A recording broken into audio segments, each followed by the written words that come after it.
The Joplin City Council discusses a renewed call for a mask mandate.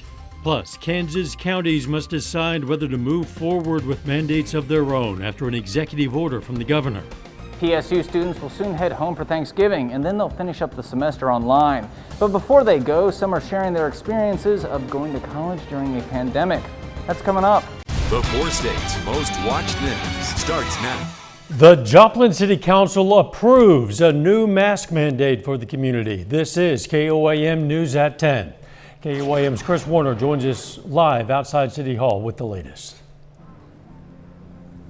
Well, the vote came around 9:15 tonight after discussion and input from local health officials and the community. Now, the mandate will go into effect immediately and will expire at 11:59 on February 28th of next year. Gary Shaw, Doug Lawson, and Phil Stinnett voted no on the ordinance, with Shaw and Stinnett voicing concerns that the masks aren't necessarily effective at slowing the spread and that they feel the citizens can be trusted to do the right thing. Mayor Ryan Stanley says he does believe the masks will be effective at slowing the spread and, moreover, helping reduce workloads at the local hospitals.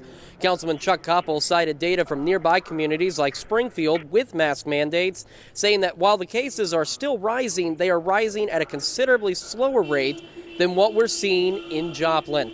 Now, again, the Joplin City Council tonight approved a new mask mandate which goes into effect immediately and will run through February 28th at 11:59 p.m. of next year. Reporting live from City Hall, Chris Warner, KOAM News. All right, Chris, thanks. Missouri Governor Mike Parson today did not issue a statewide mask mandate, but did extend the state of emergency. The state of emergency will now run through March 31st. Governor Parson is calling on Missourians to take personal responsibility, wear masks, wash their hands, and practice social distancing. Kansas counties are considering mask mandates after the governor signed a second statewide mask mandate. Governor Kelly issued that new mask mandate yesterday, giving counties that don't have mandates 7 days to draft their own alternatives or opt out. Crawford County does already have a mask order, and Allen County let the governor's order in July take effect, but hasn't done much for enforcement. The NEOSHO County Commission is working on how to issue their own mandate. They had originally opted out of the state mandate in July. I'm getting letters from people I totally respect saying don't mandate. I totally respect them. It aches me to go against my friends. I'm just hoping when it's all said and done that we learn it was the right thing to do. Other counties, including Wilson, Labette, and Woodson, plan to discuss what they want to do as early as next week. The number of hospitalizations in Oklahoma due to the coronavirus has surpassed 1,400 for a new one-day record. The Oklahoma State Department of Health yesterday reported 1,434 people hospitalized. That's 53 more than the previous daily record set the day before, Tuesday. The department reports 3,017 new cases and 26 additional deaths for totals of 161,425 cases and 1,570 deaths since the pandemic began. Governor Kevin Stitt has implored Oklahomans to wear masks in public, practice social distancing, and exercise good hand hygiene, but he has resisted issuing a statewide mask mandate. Checking in with Doug Heddy now after what's been a very windy day, Doug. Yeah, another windy day. We had winds gusting 50, upwards of 60 miles per hour at times, which is crazy strong, especially when you don't even have any thunderstorms out there. If you hit 60 mile per hour winds, that's technically a severe thunderstorm. But we had sunny skies, 57. After a high of 74, 57 was the low. Clear skies across the region. Not much is going on, but we are going to get some clouds starting to increase as we go through the overnight hours tonight, and then continuing to increase through the morning hours tomorrow as our next storm system is getting organized. You can see a little wind shift line out across central Kansas. That's our cold front that's going to head toward us. It's still fairly mild. We're sitting into lower 60s. It's still fairly windy. We have the south winds at about 15 to 20. We'll drop back to about 58. Clouds increase, also showers increase for us tomorrow afternoon. So we're going to break down this forecast here in just a bit. All right, we'll see you soon. Pandemic has changed a lot of things Americans take for granted, and the college experience is no exception. PSU students are set to head home for Thanksgiving tomorrow and will finish out the semester online. But before they go, some of them spoke to KOAM's Mike Mahoney about going to college in the age of the coronavirus. Campus was looking a bit bare on Thursday as PSU students prepared to go home for Thanksgiving break. But the ones who were around weren't shy when it came to discussing their first semester during a pandemic. It was a tough semester to start out. It was much harder. There were less breaks and there were accommodations that had to be made the entire way. I'd say the university in itself did a pretty fantastic job at controlling the situation. The school itself has done a great job of keeping us up to date on what's going on with numbers in the county. Overall, I haven't felt unsafe or anything while I've been here. These computer information systems majors gave PSU their seal of approval when it came to handling student education and campus COVID safety, and other students agreed with them. For me personally, I think the university did quite a good job. I had professors who were really helpful in making sure that I would stay safe. I am someone who has high risk. PSU junior Peyton Williams also says the college did a good job protecting people on campus from the coronavirus, but was one of the few students to offer some advice. He'd like to see the university get a bit stricter on rule enforcement. A few teachers I've seen walk by a couple of students on campus, just let a couple of students slide by without their masks on, just give them a little heads up, everybody speak up, do their part. But Peyton and all the students who spoke to KOAM agree that the university is making the right move, having students finish the semester online following Thanksgiving. Everybody's going home, seeing all their family, and who knows who contracted what, and don't want to have the possibility to bring that back and be spread. I'm glad that they're doing that. I think it's a really good idea. I don't think that it would have been smart for us to come back on campus for just a couple weeks after everyone leaving. I think it'll be okay. The last few weeks are just going to be exams and finishing the last few things up, so I don't think there will be too many hiccups. In Pittsburgh, Mike Mahoney, KOAM News. Today and yesterday at the Bryant Student Health Center, PSU offered COVID-19 tests to any student who wanted one before going home for Thanksgiving. Still ahead, family of a Tyson worker who died from COVID-19 are suing the company, alleging a number of issues, including reports that management took bets on which staff members would contract the virus. And the latest on surging COVID-19 numbers all across the nation. A wrongful death lawsuit alleges Tyson Foods failed to provide adequate safety measures for its workers at its plant in Waterloo, Iowa amid the pandemic. The lawsuit was filed by the son of Isidro Fernandez, a plant employee who died in April after contracting the coronavirus. The lawsuit alleges there was gross negligence and wanton disregard for worker safety at the pork processing plant. It says Tyson failed to provide appropriate personal protective equipment and implement adequate social distancing. The amendment lawsuit alleges a plant manager even organized a cash buy-in winner-take-all betting pool for supervisors and managers to bet on how many workers would test positive. About 1,000 workers ended up contracting the virus, with several dying. Tyson declined to comment on the lawsuit, but said their top priority is the health and safety of their workers. The company also said they've put in place a host of protective measures at their facilities that meet or exceed CDC and OSHA guidance for preventing the coronavirus. COVID-19 cases and hospitalizations and deaths all surging nationwide. Federal health officials are out with a new recommendation ahead of the Thanksgiving holiday. Laura Podesta reports. Help is on the way. Appearing with the White House Coronavirus Task Force, Dr. Anthony Fauci said vaccines will be delivered to the highest priority groups by the end of December, and he urged Americans to trust the science. The process of the speed did not compromise at all safety, nor did it compromise scientific integrity. The CDC is strongly pushing against traveling this Thanksgiving holiday as the coronavirus rages out of control. The safest way to celebrate Thanksgiving this year is at home with the people who live in your household. More than 250,000 people in the U.S. have now died from COVID-19. More than 19,000 so far this month. There's been more than 1 million cases nationwide in the past week. The increase in cases over the last week is really alarming for all of us. In Idaho, hospitals are nearing capacity. Doctors there are concerned they'll soon have to ration hospital beds. We may be facing that scenario in December. In New York City, parents and children protested the city's decision to switch the public school system to all remote learning. Parents point out that the infection rate in city schools is well below 1%. But Mayor Bill de Blasio defended the decision. We can't just stand pat with a strategy that worked before when conditions are changing. We need to reset the equation.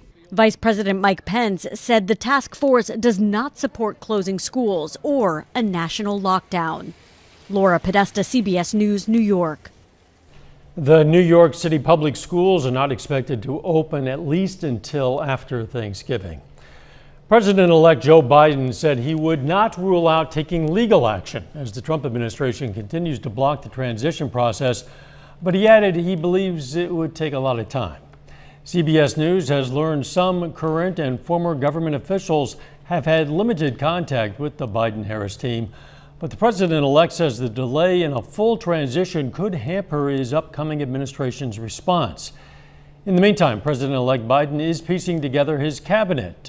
Top campaign advisor for global issues and former Deputy National Security Advisor Tony Blinken is said to be the front runner for Secretary of State.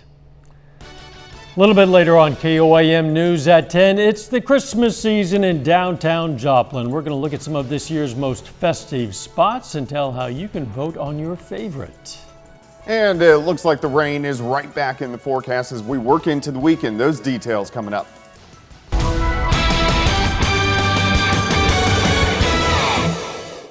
Definitely a mild day today. Definitely a very windy day for us today as we had winds gusting 50 to 60, which is nuts, especially when it's sunny outside. But we've had 2 days of extreme wind across most of the four-state area. But temperatures pretty good for us today as we did go into the mid-70s. Great time lapse. This is Indigo Sky Casino and Resort, of course, Indigo, Seneca, Missouri. But look at the mostly sunny skies throughout the day. Temperatures are still decently warm. Our average high for this time of the year is about 57, 58 degrees. And it's after 10 o'clock, we're sitting mainly into the lower 60s across the entire viewing area. The winds keeping those temps up just a bit. We still have these south winds, not near as strong as what we had earlier, but still at about 15 to 20 miles per hour. And then instead of gusts, 50, 55, 60, the wind gusts have kind of calmed down a little bit, kind of in that 30 to 35 mile per hour range.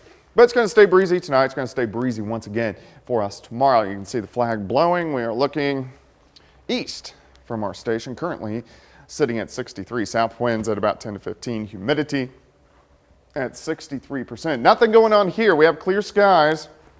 You have to travel north before you find any clouds, but we do have a developing, it's a fairly weak storm system, but it is going to change our weather up quite a bit over the next couple days. And you can see this wind shift line right across central Kansas. That's a cold front that's going to slide in and just kind of set up and hang out over the next couple days, and it's going to start to produce some showers, even a few random thunder showers. Tonight's fine. Clouds slowly increase. We'll drop back to about 58. Through the morning, clouds continue to increase. Here's about the noon hour. You can see that wind shift line is right north of Interstate 44. As we go through the afternoon, we get a little bit of moisture, some light drizzle, light showers start to pop up during the afternoon. Temperatures are still going to be okay. It's just not quite as warm as today. 64 by noon, high right around 65, south winds at about 10 to 15. Let's go into tomorrow evening. Showers continue to increase. Here's 7:30 as we head into the overnight hours. Kind of switches over to just good old rain. It's not going to be scattered showers. Rain picks up. Here's Saturday morning. Let's go through the morning hours. Could even have a few random little thunderstorms. Also notice our temperatures have dropped. Upper 40s to near 50. And that's where we're going to sit most of the day. Scattered showers, a few random thunder showers continue into Saturday afternoon. So we're going to get some pretty decent amounts of rain with this pattern that we're in, that we're going to be in for the next 10 months. We get 2-3 systems, then a week break, 2-3 systems, so it's not that bad. But a lot of areas are going to pick up 1, maybe upwards of 2 inches of rain. Most of this is going to be out of here by Sunday afternoon, and then we do it again. Tuesday into Wednesday, we'll have chances for showers and thunderstorms working in. 65 for us tomorrow, 51 Saturday, 50 on Sunday. Morning rain, but most of the weekend, good weekend to kind of stay indoors. But look at Thanksgiving. Turkey's happy. Well, he's happy now, 59, mostly cloudy skies. Yeah, he's happy because he's oblivious. He doesn't know what's coming. Thanks, Doug. Downtown Joplin's getting into the Christmas spirit. The Downtown Joplin Alliance hosted the Winter Wonderland. Businesses set up window displays of Christmas decorations in order to take home a prize in 3 categories: best use of theme, best use of lights, and most original. City officials, as you see, also lit up the Christmas tree in Spivey Park. If you want to vote on your favorite business display, all you need to do is scan the QR code on that business window and enter your vote. Still ahead, the Pitt State basketball team is set to hit the road for their season opener. We're going to have more on their first game and the precautions the Gorillas will take on the road.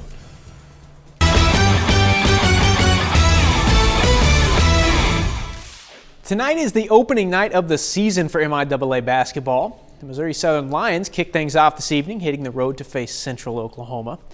Now, the women's game was tight, but the Lions fall in that one 75-74. Carly Turnbull led the way with 15 from MSSU. And check this out, the 24th ranked MSSU men hit the floor against UCOs. The same score, just reversed this time. Lions win it 75-74. Cam Martin finishes with 27 points and 10 boards. Well, Pittsburgh State has to wait a few more days before they play their first game of the season. Sports reporter Andy Cioteco catches up with the Gorillas as they plan to hit the road for game number 1. The Pitt State Gorillas open the season on Saturday at Central Oklahoma. The road trip, like the rest of the season, will look different due to the pandemic. Bus seating, there'll be a space in between everybody. Everybody will have masks on, while we're on the bus and when we're traveling. So, yeah, it's like everything else. We've just tried to keep it as simple as possible and try to limit it as far as a distraction because we are trying to go and compete. The PSU women come back with a lot of experience with 3 returning starters. Senior Maya Williams says the team is learning to adjust, but happy to have the chance to get on the floor. Well, with everything going on this year, COVID's just a crazy time, and so we just have to be flexible and just grateful that we get a chance to compete. On the men's side, this road trip is a chance to build chemistry with 9 new players joining the roster. I like to say this team, we all work great together. We're all very nice to each other, and we all have a great team camaraderie. I think we're still trying to find ourselves. I think part of it has to do with, we have 9 new players, and then part of it is every day there's that daily uncertainty of, who's going to be able to play. With that uncertainty surrounding the season, coaches know building depth early will be a key factor in making it through the winter schedule. I think that everybody's going to have to deal with some type of situations as far as their lineup, and it might not even just be COVID, but you also have the flu and you have injuries. We don't have control of the virus, so if for some reason it did strike you and you had 2 or 3 guys out, if you didn't get all quarantined, then you got to have some depth. In Pittsburgh, Andy Cioteco, KOAM Sports. The Pitt State women play Central Oklahoma at 1:30 on Saturday, with the men's game shortly after at 3:30. The Webb City Cardinals are district champions for the 21st consecutive season. Webb City got by Carthage 42-21 last Friday to claim the Class 5 District 6 title. Now, the Cardinals move on to face the Lebanon Yellow Jackets in the state quarterfinals. That game's tomorrow night at 7 in Webb City. And it will be another challenge for the Cardinal defense. This Lebanon team has scored 45 or more in 4 straight games, but what they do is not really anything new to Webb City. Similar to Ozark, so we look at a lot of Ozark film and watch them. They're going to try them right down our throats, so stopping the run I think will be good. Make no bones about it. They're going to run the ball right at you and challenge you at the line of scrimmage. And you got to be able to get yourself off the field. That's all we've been talking about this week to our defense. You got to be able to get yourself off the field. Finally, pretty big day for that guy right there at Seneca High School. TITUS Atkins signs this afternoon to continue his baseball career in college.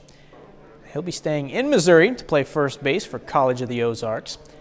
Atkins says he knew pretty quickly it's where he wants to be, and signing today is a weight off his shoulders.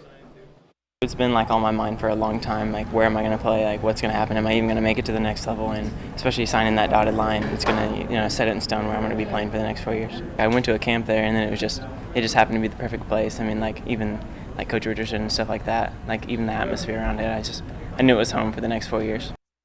That's a look at sports. We're back with more news after this. Take time now to honor a local veteran, Petty Officer Gary Russo. The Joplin native served in the U.S. Navy, and we are proud to salute Petty Officer Gary Russo. He's tonight's four-state hero. They say diamonds are forever. Maybe that's because they take almost forever to form. Diamonds usually take more than 1 billion years to form after carbon is crushed and heated far beneath the Earth's surface. But now scientists in Australia, they say they've sped up the diamond making process by a whole lot into just a matter of minutes by using high pressure instead of heat. Synthetic diamonds are not themselves new. They've been created in labs since the 1940s, but researchers were excited to create diamonds at room temperature, although I'm not sure if diamond miners are as excited as they are. Yeah, I don't know. Okay. All right, clouds continue to increase for us tonight. Even a few showers and drizzle picking up by the afternoon, then rain increases tomorrow night and this Saturday. Thanks for joining us. We'll see you right back here tomorrow. In the meantime, let's take care of ourselves and each other.